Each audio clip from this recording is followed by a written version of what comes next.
काकटपुर माँ मंगला मंदिर को हरिद्वार आसिला गंगा जल श्री पंचमी रे स्नान करेंगे माँ मंगला। उत्तराखंड हरिद्वार ब्रह्मकुंडरू मंगला मंदिर को आसी गंगा जल। काकटपुर बासिनी माँ मंगला श्री पंचमी दिन भोर 4टा समय गंगा जल रे स्नान करेंगे। माँ मंगला जने सेवक उत्तराखंड यात्रा करी हरिद्वार निकट ब्रह्मकुंडरू पतित पावनी गंगा पवित्र धारारू 2 कलसी गंगा जल आनी। प्रथमे गंगारे नड़िया बाड़ी आउ गोरस 2 गरा क्षीर 2 गरा देली दवा परे पूजा अर्चना गंगा को करी हाँ नेत बेत तापर समर्पण करागला तापर माँ को स्मरण करी मु 2 गरा जल उठेली।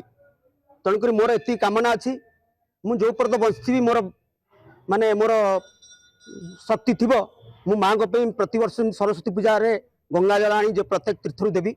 श्री पंचमी बा बसंत पंचमी आम जहाँ कहचे यही दिन ठू माँ शीत वस्त्र कढ़ा जाए एवं भक्त मानू माँ तांकर हाथ पाद दर्शन दियंती एवं भक्त माने ये हाथ पाद दर्शन श्री पंचमी ठू आरंभ हुए। किंतु जेहेतु एक सौभाग्य विषय खुशी विषय जेहेतु पवित्र गंगा माँ जल आसिक माँ को स्नान मार्जना करा आनंदर विषय।